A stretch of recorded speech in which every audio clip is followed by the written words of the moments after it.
Assalamualaikum dan salam sejahtera. Saya nak sentuh dua kenyataan. Satu kenyataan dari UMNO dan satu lagi dari PKR. UMNO berkata parti mereka sudah pulih dan sudah bangkit semula. PKR berkata di dalam pilihan raya negeri akan datang ini, kubu Perikatan Nasional akan menjadi kubur Perikatan Nasional. Kita sudah dengar kenyataan ini banyak kali, 2-3 kali pilihan raya umum PRU. Kita dengar di mana UMNO berkata dalam pilihan raya negeri, dalam pilihan raya yang akan datang ini akan ada sifar pembangkang, zero opposition. Bermaknanya PAS dan mana-mana parti pembangkang akan dihapuskan, kosong kerusi mereka. Di Terengganu pun PAS akan tumbang. Di Kelantan, kalau PAS menang pun dengan majoriti tipis dan mungkin 1-2 kerusi sahaja majoriti, hampir tumbang. So tiap-tiap kali pilihan raya, 2-3 kali pilihan raya umum, mereka sudah meramal yang PAS akan hapus, PAS akan dikuburkan, PAS akan kalah di merata tempat, mungkin kecuali di Kelantan. Tapi di Kelantan pun PAS kalau menang pun mungkin 1-2 kerusi saja, majoriti yang sangat tipis, hampir-hampir tumbang juga. Tapi kita tengok pilihan raya baru ni boleh dikatakan 100% PAS sapu, kecuali 1 kerusi saja di Kedah. Kalau tidak, Kedah, Terengganu, Kelantan 100%. Dan yang kalah teruk ialah UMNO, bukan PAS. Jadi ramalan mereka dah lebih dari 10 tahun ni tak jadi. Setiap kali mereka meramal yang PAS akan dikuburkan, akan ada pembangkang sifar, zero opposition, sebaliknya mereka yang kalah teruk. Yang menang pun tipis sangat, termasuk Presiden parti UMNO, hampir-hampir kalah. So ramalan mereka ni, UMNO ni, PKR dan UMNO ni berdasar kepada hanya spekulasi dan nak beri sedap dengar, sedap bunyi. Tapi realiti dia, hakikat dia, mereka tak yakin boleh menang. Dan kita tengok ramalan mereka pilihan raya umum yang terbaru tahun lepas. Mereka kata mereka boleh menang 2/3. Barisan Nasional UMNO boleh menang 2/3 tanpa bekerja dengan Perikatan Nasional. Dan bukan saja mereka boleh menang, tapi akan menang 2/3 majoriti. Akhirnya 26 kerusi saja UMNO menang. Dan UMNO terpaksa merangkak pergi jumpa Anwar, pergi jumpa Pakatan Harapan untuk duduk dalam kerajaan. Padahal sebelum tu mereka kata bukan saja mereka akan menang 2/3, sekiranya mereka kalah, mereka akan duduk dalam pembangkang. Mereka tidak akan menyertai kerajaan, baik kerajaan perikatan atau kerajaan pakatan. Mereka rela jadi pembangkang selama 5 tahun hingga ke PRU 16. Akhirnya semua yang dia cakap tu terbalik, semua tak jadi. So yang terbaru ni, mereka kata Perikatan Nasional akan terkubur.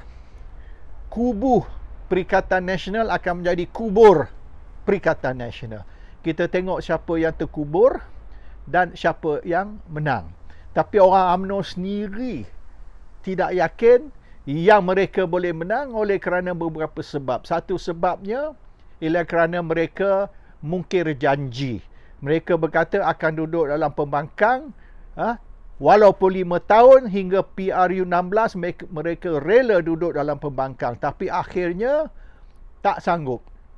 Dan mereka berkata mereka tidak akan bekerjasama dengan DAP Anwar ataupun Bersatu. No Anwar, no DAP, no Bersatu. Akhirnya mereka berpaling tadah. They betrayed the voters. Pengundi yang percaya kepada mereka, memberi undi kepada mereka, kecewa sebab mereka dimain oleh UMNO terutama sekali Presiden UMNO Zaid Hamidi. Ini akan menyebabkan ramai orang yang pada pilihan raya umum yang lepas undi untuk UMNO tidak lagi akan undi untuk UMNO.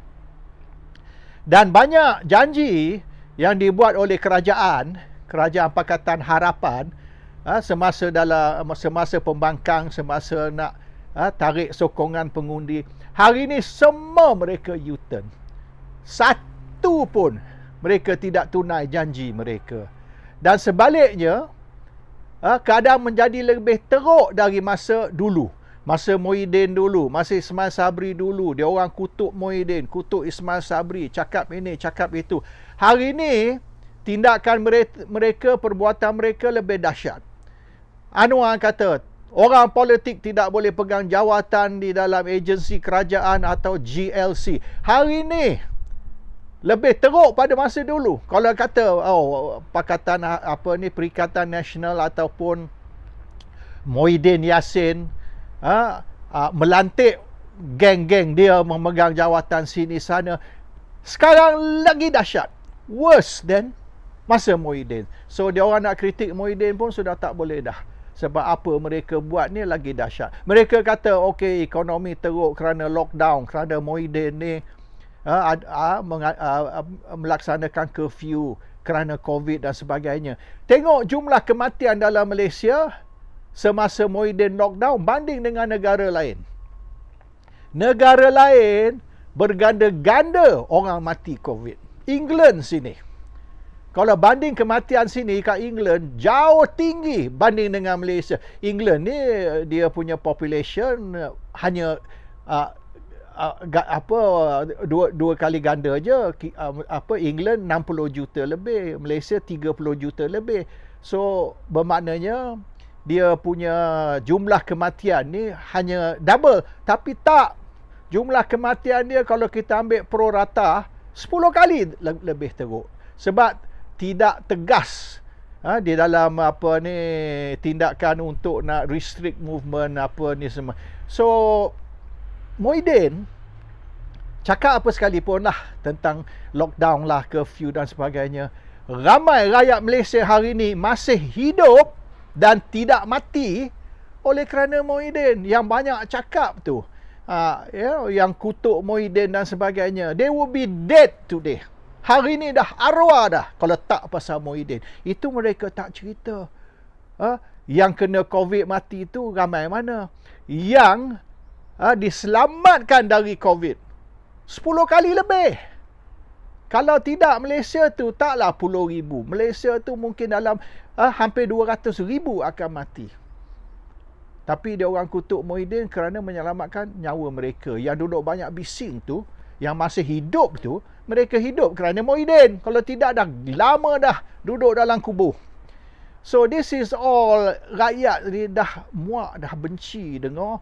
Dan dia orang tahu apa yang mereka cakap satu pun tak jadi.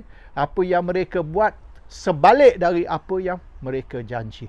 Ini akan ada kesan kepada pengundi. Dan mereka rasa macam pengundi ini boleh telan semua pembohongan mereka, percaya semua pembohongan mereka. Tapi as far as voters are concerned, bila perut tu dah lapar, bila makanan dah tak ada atas meja, you cakap apa sajalah. Okay, nothing beats the pain of hunger. Dan UMNO kata dia sudah dah pulih dan dah bangun semula. Dari segi apa dia dah pulih? Pulih apa benda? Bermaknanya dia mengaku dulu UMNO sakit. Sebab tu mereka kata sekarang UMNO sudah pulih. Kita pulih ni apabila kita sakit. So UMNO mengakulah yang dia sakit.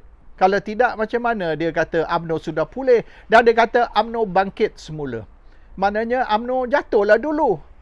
So pengakuan ni bahawasanya UMNO sudah pulih dan bangkit semula is pengakuan yang UMNO dulu sakit dan sudah jatuh. Tapi di mana yang mereka kata mereka sudah pulih dan bangkit semula? Dari segi apa? What is the basis? Dia kena ada satu ukuran, basis. Bermaknanya dulu macam ni, sekarang macam ni. Tak ada. UMNO dulu dan kini, dulu dan selama-lamanya is the same. Tak berubah. Cara mereka cakap bongkak, takbur. Macam mana dia kata UMNO sudah pulih? Padahal UMNO ni menumpang dalam kerajaan Pakatan Harapan. UMNO ni bukanlah betul-betul berkuasa. Tapi dia orang berlagak macam UMNO is the boss. UMNO yang menentukan. Hello. The only reason DAP sanggup terima UMNO, walaupun dia orang benci UMNO, walaupun DAP melihat UMNO ni macam tai babi, tai anjing, sikap DAP, they look at UMNO as dog shit, pig shit. Itu hakikat sebenarnya. Tapi dia orang boleh terima. Walaupun dia melihat UMNO ni sebagai tai anjing ke tai babi, dia boleh terima UMNO. Sebab apa? Sebab dengan UMNO duduk dalam Pakatan Harapan, ini boleh memecahkan orang Melayu, orang Islam. Itu saja. DAP nak UMNO menjadi alat untuk pecahkan orang Melayu dan umat Islam. That's all. So, walaupun dia jijik dengan UMNO, walaupun DAP keji, melihat UMNO ni rasa nak muntah, tapi dia terima sebab ini politik. Dan politik tak kisah politik Cina ke, politik Melayu ke, politik India ke. Politik ni, kita ambil dari musuh kita menjadi kawan. An enemy of my enemy is my friend. Sekiranya dengan kita mengguna enemy tersebut, kita boleh membunuh musuh satu lagi. Ini sama yang Amerika berpakat dengan Saddam Hussein untuk melawan Iran. Amerika berpakat dengan Taliban untuk melawan Russia. So, Amerika benci Iraq. Tapi dia benci Iran lebih lagi. Amerika benci Taliban. Tapi dia benci Russia lebih lagi. So, dia ambil the lesser of the two evils. So, the lesser of the two evils, di antara Lanon dan Penyamun, kita pilih satu untuk berkawan, untuk nak kalahkan satu lagi. That's all. Tapi dua-dua pun perompak. Satu is Lanon. Satu is Penyamun. So as far as they are concerned, maknanya we take the lesser of the two evil. So sekarang ni, DAP ni terima UMNO only as far as berjaya memecahkan perpaduan orang Melayu, perpaduan ummah. Itu saja. Kalau UMNO tidak berjaya menjatuhkan Perikatan Nasional, iaitu Perikatan Nasional bertambah kuat atau masih kuat, dan UMNO gagal untuk menjatuhkan Perikatan Nasional atau mengalahkan Perikatan Nasional, masa tu DAP akan buat keputusan, we don't need UMNO anymore. UMNO sudah tidak berguna bagi Pakatan Harapan. In fact, UMNO ni liability kepada Pakatan. Sebab ramai orang marah Pakatan oleh kerana benci UMNO. So, bila dia benci UMNO, dan Pakatan atau DAP ambil UMNO sebagai kawan, maka kebencian tu akan berpindah kepada Pakatan Harapan. Dia orang marah Pakatan Harapan, benci Pakatan Harapan, sebab Pakatan Harapan ambil UMNO sebagai kawan. Tapi mereka tak faham, UMNO ni bukan kawan sejati, bukan sahabat karib. Pakatan ni, UMNO ni hanya is kemudahan, is boleh dikatakan a convenience. Kita guna UMNO ni untuk merosakkan perpaduan Melayu, untuk menghancurkan perpaduan ummah, dan sekiranya UMNO tidak lagi berguna untuk tujuan nak pecahkan Melayu ataupun nak pecahkan perpaduan ummah, maka kita buang UMNO. We don't need UMNO. We don't need a passenger of no use. Kita hanya ambil UMNO sebagai passenger sekira kita boleh guna. It's like using a prostitute. We just want to screw the prostitute. We don't want to bring the prostitute home as our wife. Ini tabiat DAP terhadap UMNO. Jadi UMNO ni, dia orang tak faham, ataupun mungkin dia tahulah, tapi dia sanggup diprostitutkan semata-mata kerana UMNO tahu masa depan mereka sebagai pembangkang is nowhere. So lebih baik mereka duduk dalam kerajaan walaupun diprostitutkan, sekurang-kurangnya dia boleh beritahu orang Melayu, kami ni duduk dalam kerajaan untuk kepentingan orang Melayu, which is nonsense. Ramai orang Melayu tahu UMNO duduk dalam kerajaan untuk menyelamatkan pemimpin-pemimpin UMNO di dalam kluster mahkamah. Itu saja. A prostitute cannot claim I'm a prostitute so that I can bring harmony to the rumah tangga. Bullshit. That's not true. It's for money. That's all. So sekarang ni UMNO kononnya sudah pulih dan sudah bangkit semula. Kita tengok di pilihan raya negeri, 6 pilihan raya negeri, mungkin akan jadi 7, tak tahu. Tapi di 6 pilihan raya negeri akan datang ni, sejauh mana UMNO boleh mencapai kejayaan dan sejauh mana mereka boleh jadikan kubu negeri-negeri perikatan bertukar menjadi kubur untuk Perikatan Nasional. Assalamualaikum. Salam sejahtera.